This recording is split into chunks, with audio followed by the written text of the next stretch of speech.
Fast am I, and welcome to Perspective. For this week's edition of the programme, we're taking a timely trip into the archives. On Wednesday, we celebrated our National Day, and for the next hour, we're going to revisit a special programme originally broadcast at the end of 1979, a review of our Millennium year, looking back at a number of the events that took place across the Isle of Man, including a visit from Her Majesty Queen Elizabeth, as we celebrated 1,000 years of Tynwald.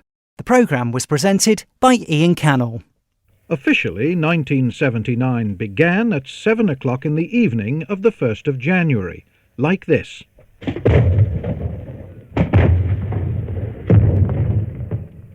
And so Millennium Year was launched, a much heralded milestone approached with high hopes or deep forebodings, depending on your point of view. Well, as we've heard, it started quite literally with a bang, and the somewhat incongruous sight of yours truly commentating in the freezing cold on Douglas Promenade in a dinner jacket. Why? Well, after the fireworks, we repaired to the Gaiety Theatre just across the road to see the extensive and very impressive restoration work and to broadcast the Millennium Celebrity Concert. Before it began, they had the official opening of the new Gaiety Bar, where no doubt the members of the Millennium Committee toasted the start of a successful year. The concert itself was no ordinary affair. It began with the national anthem played by the Manx Youth Band, and then a ceremony took place on the stage which set the seal on Millennium Year, the arrival of the Queen's message.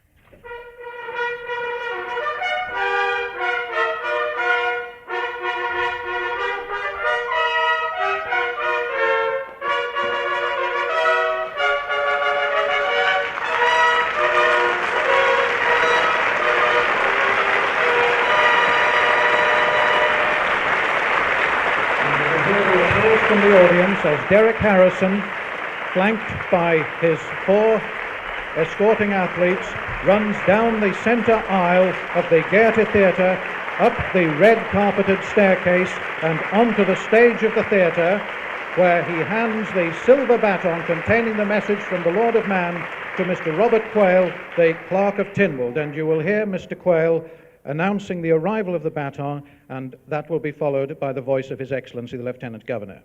Your Excellency, a message from Her Majesty the Queen, the Lord of Man. Mr. Speaker, would you be good enough to read the message? Speaker of the House of Keys, Mr. Charles Carouche.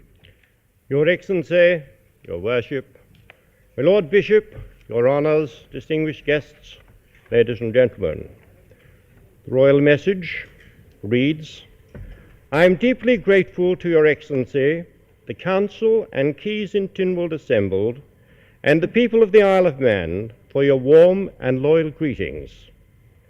I greatly value the ancient ties which link the Crown with the Isle of Man, and I look forward to presiding at the annual meeting of Tynwald next July and sharing in the celebration of this historic event.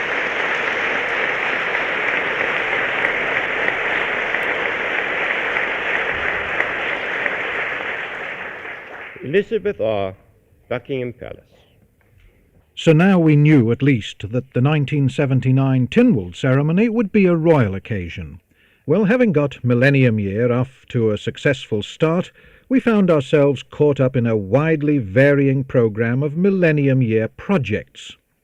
Many of these were organised directly by the Millennium Committee of Tynwald, but almost every organisation, committee and local authority on the island decided that 1979 was the year to do something just a little bit special, or a bit more ambitious than usual.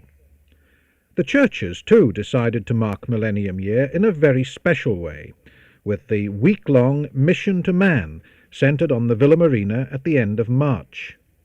A team of visiting churchmen and women toured the island's churches and schools, and local church members undertook to visit every home on the island with literature. It soon became clear that one of the features of Millennium Year was going to be a succession of royal visitors. The first of these was Her Royal Highness Princess Anne, who came wearing 2 hats, metaphorically speaking. Both the Riding for the Disabled organisation and the Save the Children Fund command the Princess's support, and she helped both during her visit, not least at a £15 a head charity ball in the Palace Lido for the Save the Children Fund. Princess Anne was followed by Princess Margareta of Sweden, who opened the Festival of Women at the Villa Marina just after Easter. One of the many traditional Easter sporting events is the Isle of Man FA Cup final, and Ramsey chose Millennium Year to demonstrate a resurgence of former footballing glories by beating Castletown, one of 3 football finals reached by Ramsey during the year. The end of April is the time for the Manx Music Festival, or the Guild as it's generally known. And the top award in the Millennium Guild, the Cleveland Medal, went to Douglas tenor Peter Kringle, who won his 3rd medal like this. To watch the bliss within thy dear eyes beaming, to worship thee, to worship thee, to worship thee to all eternity, to worship thee to all eternity.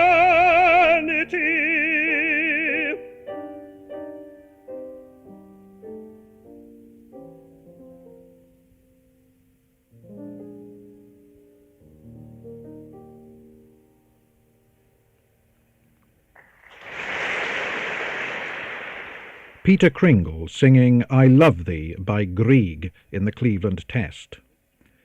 And so the character of the Millennium Year events began to change. From being fixtures of purely local interest, they became more and more directed towards the 1 million visitors that the Millennium Committee had set as what many people saw as a highly ambitious target. The Millennium was all bound up with the Vikings and their settlement in the island, so businessman Robin Bigland's idea of a commemorative voyage by a replica of a Viking longship was understandable. The money was raised both here and in Norway, and the purpose-built Viking ship began to take shape using as many of the traditional skills and techniques as possible. In May, Lady Paul, wife of the Lieutenant Governor, launched the boat, the name given to it being the result of a competition among the island's schoolchildren. I named this ship Odin's Raven. A fair wind to the ship, success and prosperity to her brave and valiant crew, to bring her safely to the Isle of Man. And any moment now, the Millennium Magnum of Champagne will be set loose, and hopefully a good, strong swing. And she's launched a first-time shot. And now Odin's Raven slowly sails into the fjord here at Ansoy. Tremendous moment, the band plays, and a tear or two, I think, in the eyes of many of the people here. Eddie, how do you feel? Fantastic. The reaction of skipper Eddie Kacken, with Peter Neal at the launching of Odin's Raven in Norway. Well, by this time the island was building up to the annual invasion by the fans of the TT racers. 1978 had been notable for the storybook return of Mike Halewood. Well, the great man was here again in what he declared to be his very last TT. Could he win yet again? Could he crown a unique TT career by winning the Millennium Schweppes Classic, the last race and climax of the week? Record crowds came to see, and what a performance they saw. Suzuki-mounted Mike Halewood, former world champion, 14 times TT winner, against Scotsman Alex George, newly promoted to the Honda Works team and eager to make the most of it. For 6 laps of the course they fought, with never more than a few seconds between them. The pace was scorching, around 113 miles per hour, and the excitement was at fever pitch as Peter Neal described the finish. Now here he is, Alex George is going to do it. Alex George crosses the line now. And I stopped my watch and I can tell you I make it about 2.8 seconds only. We wait for confirmation of that. But what a tremendous finale to TT Week 1979. 2.8 seconds. Alex George beats Mike Halewood. Tremendous performance indeed, and I don't think I've seen the crowds here so excited at a victory. And we wait for confirmation, of course, of these times, but we make it. It was just 2.8 seconds, and what a fantastic last mountain climb and descent by Alex George there. Well, that was after over 200 miles of racing at well over 100 miles per hour around the TT course. And so Mike the bike was just pipped, almost at the post. What did he think of it all afterwards? Oh, absolutely fantastic. I enjoyed it tremendously. The bike went perfectly. George was just going a bit too quick. And that's all I can say. It makes a great pleasure to finish second to a man like Alex today. And is that it? Is that it? That's the last one? That is absolutely it. I'm never going to ride like that again. Thank you. Okay, Mike. Mike Halewood talking to Chris Carter. Well, the Viking longship Odin's Raven had been launched, as we've heard. Her sea trials were completed, and then came the great day for the start of her 1,500-mile voyage to Peel. Manx Radio did a live link-up with Norwegian radio, and Peter Neal handed over to a Norwegian reporter who described the scene at Trondheim. Thank you, Peter, and good day to you all in the Isle of Man from the harbour of Trondheim, mid-Norway. The weather is not such as we could wish on this great occasion when your beautiful Viking ship is leaving us. It has been raining and there's no wind, but in spite of the rather bad summer weather, several thousands of Trondheim inhabitants are present to see Odin's Raven set out for its long journey across the North Sea.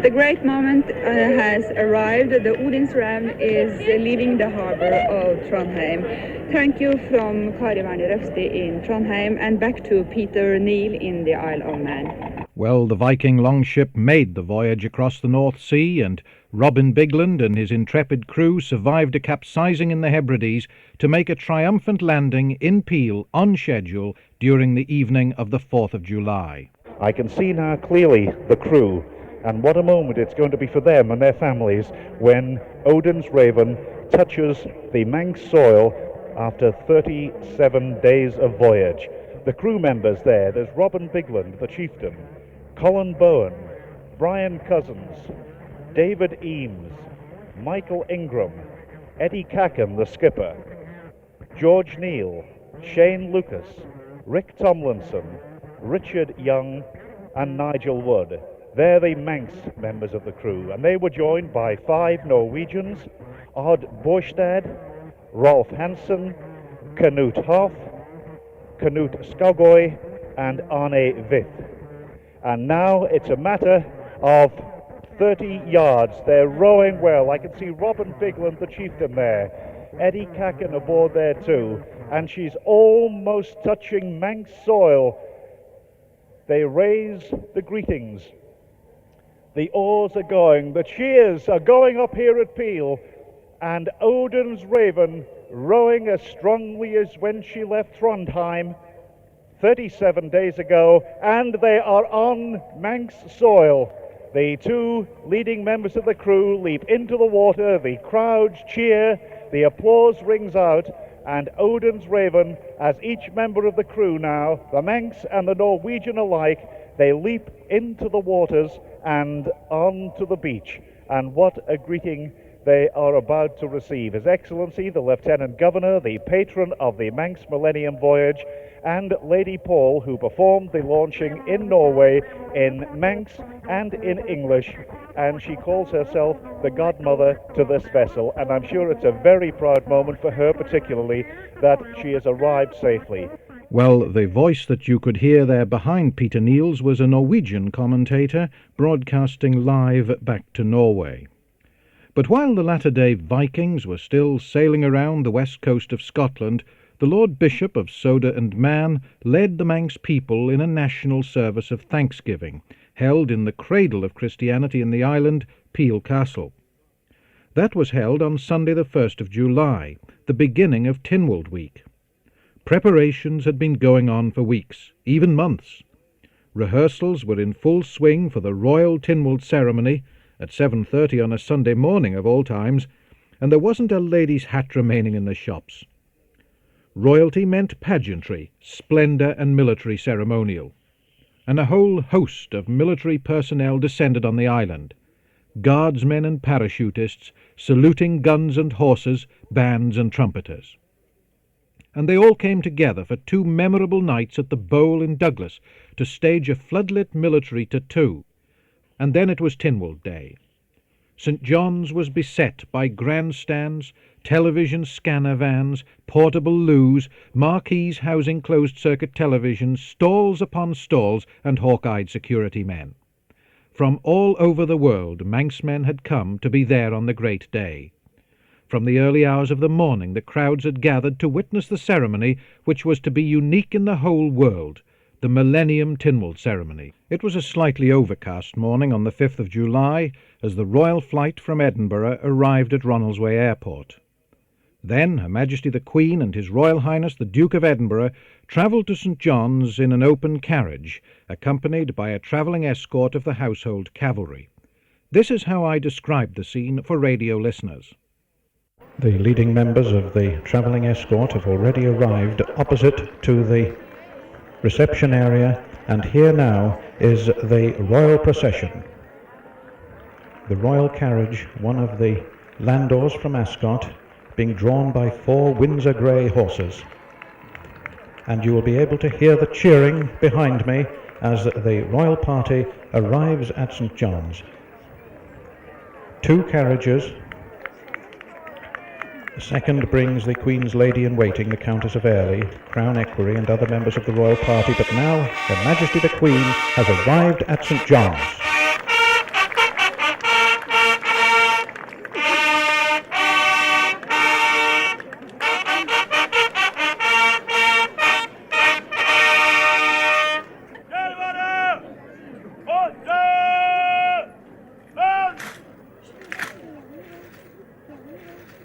And now, with the royal standard broken out on the central flagstaff on Tynwald Hill, Her Majesty the Queen, accompanied by the Guard Commander, moves forward to carry out her inspection of the Guard of Honour found by the 1st Battalion Scots Guards, based at Chelsea Barracks in London. Wearing Guard of Honour Order, the scarlet tunic with the buttons in 3s, characteristic of the Scots Guards.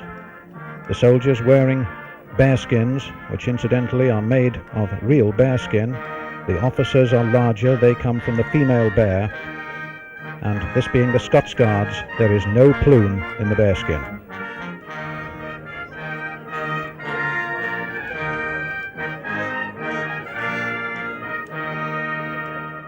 Well, after the wreath had been laid, the Queen went on to attend the usual church service before the processions made their time-honoured way up the rush-strewn processional pathway to Tynwald Hill, where Her Majesty the Queen, as Lord of Man, presided over the ancient ceremony. Learned Deemster, direct the court to be fenced. Arna'r Grand Faber Shieling, and in Lider, fence the court. I fence this court of Tynwald in the name of our most gracious Sovereign Lady the Queen.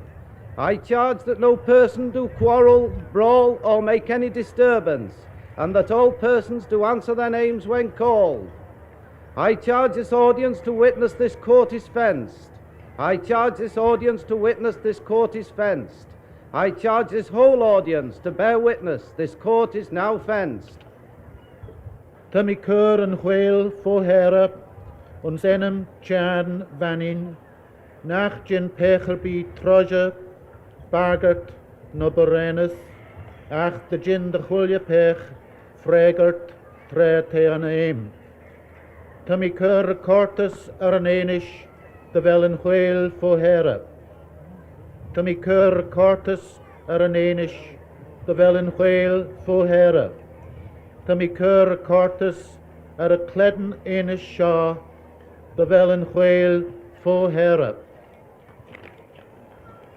Incoming coroners, take the oath in ancient form to execute your offices for the ensuing year and receive your staves of office from the hands of Her Majesty the Queen. By that book, and by the holy contents thereof, and by the wonderful works that God hath miraculously wrought in heaven above and the earth beneath, in 6 days and 7 nights, you shall, without respect of favour or friendship, love or gain, consanguinity or affinity, envy or malice, well and truly execute the office of coroner for each seating to which you have been appointed for the ensuing year, so help you God. The coroners receive their staves of office, which are short hardwood batons about 16 inches long, and they will now retire down the hill to their appointed places. Learned Deemsters, I exhort you to proclaim to the people in ancient form such laws as have been enacted during the past year and which have received our royal assent. Iru Anin, Slatus Kish Carson of Lennox, the Carrels and Raker in Act, the Kirkish Shasington, Aris Kirby. Number 1, Income Tax Act, which provides for the tax treatment of captive insurance companies. Iru Jees, Slatus Kisha Curtis Shees Act, Leathaga, the Leathaga in Slatus, Kisha Curtis Shees Act, Niki Dieg, 3 feet as KJ. Number 2, Company Registration Tax Amendment Act, which amends the Company Registration Tax Act 1974. Iru 3, Slatus Troll Tesseragent. The law relating to the transfer of securities. Iru Jai, Slatus Cronhern Thayak, Melia Vlenak, the Kirk Jens and Camel Cronhern Thayak, Slovene Nihid Yeg, 3 feet as Nijeg. Number 10, Millennium Public Lottery Act, which authorizes the holding of a public lottery in 1979. Freemen of man, in your ancient Tynwald assembled, I call upon you as an expression of your loyalty to give 3 cheers to Her Majesty the Queen. Hip hip! Hooray! Hip hip! Hooray! Hip hip! Hooray!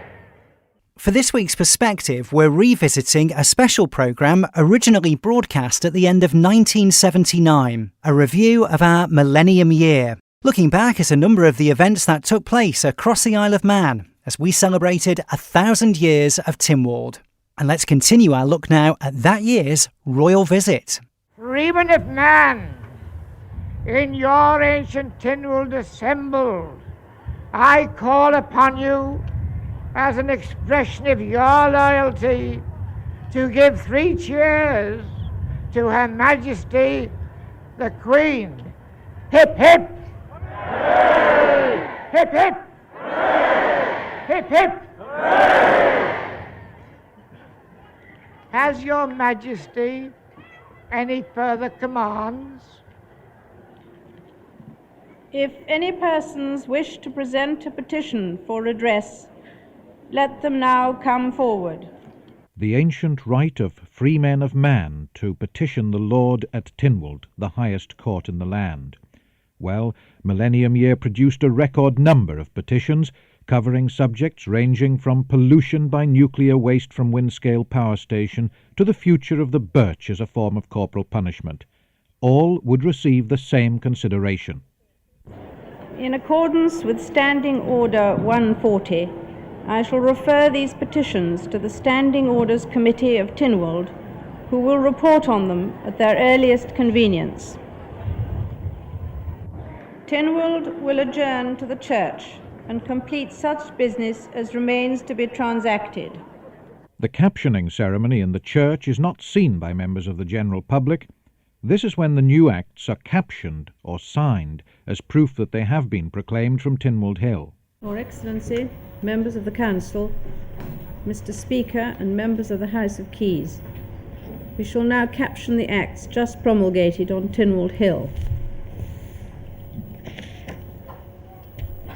Now Her Majesty the Queen is appending her signature to the first of the acts, which she hands to His Excellency the Lieutenant Governor,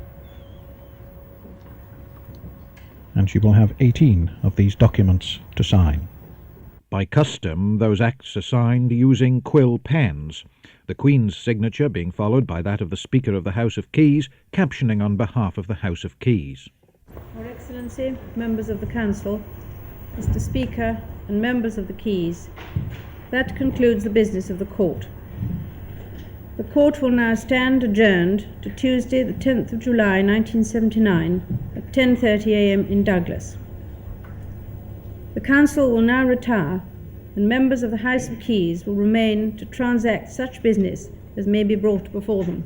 And that turned out to be the last Tynwald ceremony as first Deemster for His Honour Deemster Roy Eason, promulgating the laws in Manx.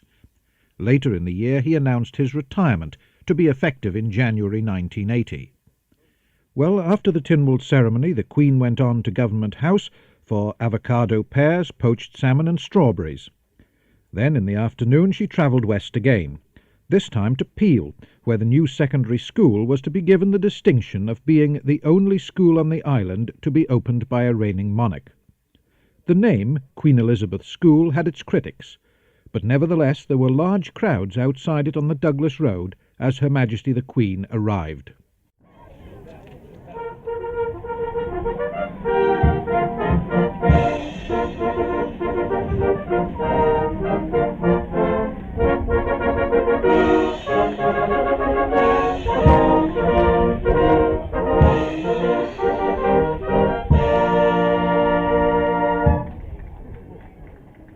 And as the fanfare is played, so the royal carriage comes into the forecourt. I can see the grey horses now going past the main entrance doorway. The carriage comes to a halt. The door is opened, and Her Majesty the Queen and His Royal Highness the Duke of Edinburgh, now in morning dress, have arrived at Peel School.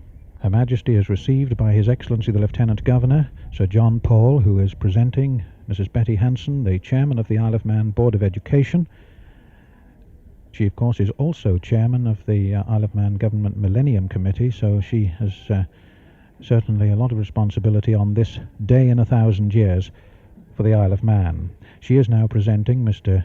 T.L. Ellis, the Chairman of the Secondary and Further Education Committee of the Board of Education, the Director of Education, Mr. Alan Davis, and his Deputy, Mr. G.A. Baker, the Headmaster of the school, Mr. Bob Foster, and representatives of the contractors, Pochin Isle of Man Limited, and the architect, Mr. Anthony Snow, who will present the ceremonial key to Her Majesty, who will then open the main door of the building. The key is proffered to Her Majesty, who accepts it, and is now about to open the door and to enter the school. The door opens, and Her Majesty the Queen walks into Peel Secondary School, accompanied by Mrs. Betty Hanson, the Chairman of the Isle of Man Board of Education. Now Her Majesty is moving across, accompanied by Mrs. Hanson, and she pulls the cord which reveals the commemorative plaque. The photographs are taken, and Her Majesty returns to her seat.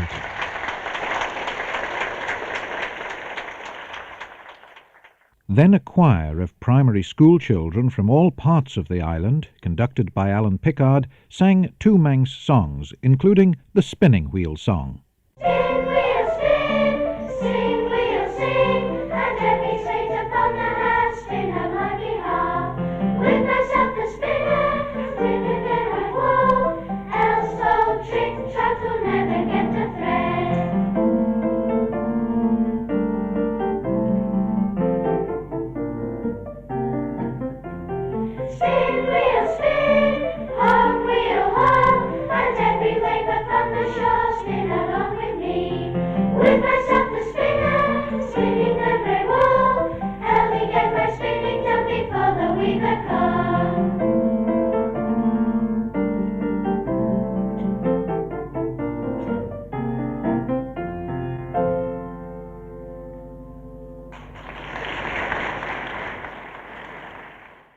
Well, the summer season continued through July, as everyone wondered what effect, if any, the Millennium would have on the arrivals of tourists. There seemed to be almost as many opinions as there were people to express them, but as the season wore on, it seemed that, even though we may not have had the best of weather, we did have a pretty good tourist season. Eventually the figures confirmed it, a total increase of about 10% on 1978. Not much, howled the critics. What about the 1 million visitors? It's very good, replied the Millennium's supporters. All the other UK resorts are reporting substantial decreases. We have an increase, and something has brought them here. Well, no doubt something did, but short of an individual canvas, it's largely speculation depending on your point of view. When the visitors got here, there was plenty going on for them to see, and in the evenings, a number of special concerts at the Gaiety Theatre, featuring international artists of the calibre of Mary O'Hara. Of course, the island is proud of its homegrown performers too, and a packed house in St German's Church in Peel, soon to be the island's cathedral church, testified to the interest in a return visit by international soprano Margaret Curfey. Together with her husband Philip Summerscales, organist Stephen Barlow, and the Curfey-inspired Glen Faber Ladies Choir and Country Singers, they made their own magnificent contribution to the special events of Millennium Year. It seemed that despite the criticism that Millennium Year merely gave the politicians an opportunity to hobnob with royalty and to grow fat at the taxpayers' expense, there were indeed many special attractions that anyone could enjoy, and often for free. For example, many public buildings were specially floodlit during the summer season, and more than one person expressed the view to me that the most worthwhile feature of Millennium Year was the spectacular floodlighting of St John's Church. And how often in 1979 could you see such a unique fleet of proud sailing ships as we saw at the Millennium Sail Training Association rally at the beginning of August? Yachts came from all over the world, and were reviewed by His Majesty the King of Norway, who sailed here in his own royal yacht and stayed a week. In contrast, the north of the island revived the traditional cultural festival in Krunject, with the result that its future seems assured as an annual event, hopefully until the next millennium. And so the summer wore on, and the Manx Grand Prix Race Week, traditionally one of the last major tourist events, was soon with us. This year it was a royal occasion too, as, despite the recent assassination of Earl Mountbatten, their Royal Highnesses Prince and Princess Michael of Kent kept their promise to attend the races. The Prince, a keen motorcyclist, had expressed a wish to ride around the course, and had indeed proved his point by bringing his own crash helmet to the island with him. The extrovert Princess had keen misgivings about the wisdom of this, particularly when she saw the competitors hurtling past the grandstand. Holding the Prince's hand, she implored, "Surely you're not going to do that?" "Never mind," said enthusiastic race officials. "You can see what he gets up to, because we'd like to offer you a seat in the road's open car that follows him." Well, she went, confessed afterwards to having enjoyed her trip immensely, and so did the spectators who watched them. And I think now, just about any second, the occasion that we've all been waiting for. As I look up towards the paddock, I can see the machines coming out onto the circuit, and this will mean that His Royal Highness Prince Michael of Kent is about to make history by being the first royal person to actually travel on the TT course on closed roads, and I'm sure you want to give him a great send-off. His Royal Highness away for a lap of the TT circuit. And wonderful applause indeed as number 103 just finishes, and His Royal Highness off now for this 37 3/4 mile lap, and spectators around the course, I'm sure, are going to give him just as big a welcome as indeed the crowd did here. And at the prize presentation that night, Prince Michael received the surprise award of a replica of the race trophy for the fastest ever royal lap. And for the record, we also had local victories in the races, as Dave Raybon and Roger Luckman both won newcomers' races, and the Manx national anthem rang round the garlanding ceremonies. And there was another in the International Millennium Air Rally held in September. The RAF Red Arrows aerobatic display team was followed by an airborne Formula One Grand Prix, tiny aeroplanes flying at 200 miles per hour just a few feet above the ground, all stirring stuff. The winner was one Flight Lieutenant Brian Skillicorn, and immediately everyone wondered, could he be one of the Onken Skillicorns? Well, indeed he was, and another Manx victory was chalked up. September's attractions continued with the International Trophy Car Rally, where the Scandinavian Challenge faded and Russell Brooks brought his Ford Escort home first. Sadly, the local challenge came to grief on the very last stage, when Ian Corkill and Eunice Dale crashed their Escort at Ingerbreck and so lost a leaderboard place. But there was still the Longton Motor Club hill climb from Hilbury to Keppel Gate, and entering into the spirit of Millennium Year, the Preston-based organisers wondered what special feature they could introduce. The answer was a direct challenge between a car and a motorcycle. The racing car to be driven by Formula 5000 star Brian Redman, and the motorcycle by former world champion and TT winner Phil Reed. For the record, the car won. And then, all of a sudden, it seemed that Millennium Year was fizzling out. The last of the visitors went home, the arrivals figures were published, and people started thinking about 1980. And once the summer season was over, Millennium Year to many local people simply meant the instant lottery. Let no one say that the man in the street didn't participate in the Millennium, as even in the tail end of the year we were told of £2,000 per day being spent on the 25p tickets. We became a nation of scratchers, as hopeful punters revealed what they hoped would be the magic combination that would produce £500. How many of them, I wonder, gave any thought to the real purpose behind the lottery? To raise funds for the island's elderly and disabled. Chairman of the appeal was Sir John Bolton, unfortunately indisposed on his last day in the legislature. But how did he see the lottery, and the appeal generally? His comments were read by his co-trustee, Mr. John Clucas. The lottery has been an outstanding success, and the result, I'm sure, exceeds all expectations. The conduct of the lottery and its great success reflect great credit on the Finance Board and the officials of the Manx Treasury who have been responsible for organising it and running it from day to day. It has undoubtedly involved a great deal of work. Speaking for the trustees of the Appeal Fund, I must say that the response to the appeal for donations has been disappointing and resulted in something between £11,000 and £12,000 becoming available to us. However, the proceeds of the lottery have exceeded our wildest expectations, and we expect to have a sum of about, in the end, £350,000 to carry out our work. And so, after lottery ticket sales ended on Christmas Eve, the jackpot prize to be drawn today stood at £50,765.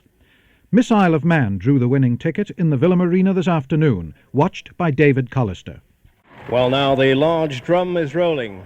The red and yellow colours are going round. 500 weight of tickets are whirling around here on the stage at the Villa Marina for the moment everyone's been waiting for. And now, as they come to a halt, opening the sliding door. Out comes the ticket. It's being handed now to Mr. Radcliffe. The name on the ticket is David Thompson. Now, the next part of it, I'm certain, in my estimation, it doesn't belong to the Isle of Man. It's spelt B-A-L-U-M-A-L-L-A-R-O. Now, where does that come from? Ireland. We're agreed on Ireland, I think. David Thompson. And there were also 10 subsidiary prizes of £1,270 each, 6 of which came to the island, including 2 in the same road, Bromett Road in Castletown.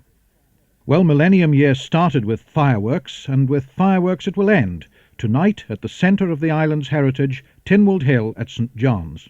Has it been a success? Undoubtedly the publicity for the island, worldwide, has been extensive to say the least. That can't be quantified, and neither can the benefits it will produce for the island. But what does the chairman of the Millennium Committee of Tynwald think of it, Mrs. Betty Hanson, MHK? Has it turned out as she expected? By and large, I think so, but when one does something for the first time, one never knows how certain aspects of it will go. And I would love to do it now with hindsight, of course. I think everyone would like to do that, wouldn't they? But by and large, we have accomplished, I think, what we intended to do. And I think the first thing was primarily to make have a celebration for the people who are living here, make them proud of the Isle of Man, proud of their heritage. And the second thing was to let the world know about the Isle of Man, because I'm quite sure even the south of England didn't know about the Isle of Man, and I can honestly say we have accomplished it. I think the world knows about the Isle of Man, and we have got publicity which we could never have afforded to pay for. Mrs. Betty Hanson. And so Millennium Year is over. I suppose we're all left with our own recollections of it, with our own views of what they should or should not have done, our own views about the cost of it, of the likely benefits. Most of us will have our own personal memories of some particular day or an event that we saw or took part in, but I wonder how many of us will have done what Mrs. Marilyn Cannell from Kirkmichael did. She went to the Royal Garden Party at Peel School, and afterwards she gave us this for posterity. The kids have all got a day off, Gel, 'cause today is the 5th of July, and they are holding an especial Tynwald, 'cause 1,000-odd years have gone by. Have you seen that there boat in the harbour? Odin's Raven, they say, is its name. And to show that we are sprung from the Vikings, all the way down from Norway it came. Oh, this wondrous millennium of Tynwald, such palaver there never was seen. Such great parliamentary ceremony, in the presence of Lizzie the Queen. All the hobnobs, the bigwigs and gentry, all officials and secretaries too, got invites to the Royal Garden Party, and the captains of the parishes too. So I trotted straight off to me mother, to scrounge me some gloves and a hat. I managed to buy a new dress though, all handbag and shoes, that was that. Oh, the scratching and scraping and bustling to get the Peel School near complete, with their rubbish all bunged in the cupboards, and the tarmac still soft to the feet. But inside it is large and impressive. In the library and the new entrance hall were these wonderful floral creations, showing legend and history and all. We sat out there in the quadrangle, and waited till we heard a cheer and the clippity-clop of the horses, and a cry of, "Her Majesty's here!" Betty Hanson, she give a small spout then, and the Queen oped the plaque that was there. The childer sang a couple of Manx songs, and the bishop he rendered a prayer. And the turf it was cut with great gusto, and the hunter wrens fluttered with bands, and that dance where girls slapped the boys' faces, but the boys really just clapped their hands. Then it's off to the Royal Garden Party, all the flounces and frills that were there. And me mother said, "Take in a hatpin," else me bonnet would have taken the air. Now the Queen she was late in her schedule when at last to the party we went. And the greedy had got there before us, and nor a crumb was there left in the tent. And we all stood around in a U-shape and chatted away to each other. And the Queen started off up at one end, and the Duke wandered slowly round t'other. They spent quite a while circulating, and they frequently stopped for a chatter. Prince Philip went round with our speaker, who's renowned for his knack of good natter. Oh, the stamina of that there woman! What a full day in Manxland she spent! And when she took the plane out of the airport, to a banquet in Scotland she went.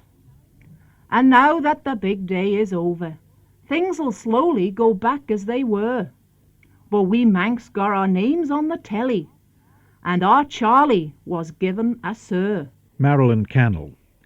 And now, for this repeat broadcast, we can recall the short ceremony which took place last night at St. John's. It seemed only a very short time since St. John's was thronged with people as Her Majesty the Queen presided over the Tynwald ceremony on a summer day. And last night many hundreds of people gathered again at St. John's on a cold, crisp night to see the final curtain brought down on Millennium Year. The ceremony began with the arrival of His Excellency the Lieutenant Governor and Lady Paul. And now, as St. John's Church chimes 7 o'clock, His Excellency the Lieutenant Governor and Lady Paul have arrived in exactly the same spot in St. John's where they arrived on the 5th of July for the Tynwald ceremony. Lady Paul wearing a long skirt against the cold of the evening, and now a great crowd has gathered all around the area of the National War Memorial, lining the wall adjoining the processional pathway, which tonight is floodlit with fairy lights strung between the flagpoles which on Tynwald Day carry the Manx flag. At one end of that pathway, St. John's Church, bathed in a beautiful yellow light, floodlit right to the top of the spire, and at the other end, Tynwald Hill itself, floodlit and with the Millennium flag still flying from the flagstaff in the centre. Well, after the singing of Manx traditional songs by the assembled people and prayers by the Lord Bishop of Soda and Man, the Millennium flag on the special flagpole behind the War Memorial was symbolically lowered to signify the official end of Millennium Year.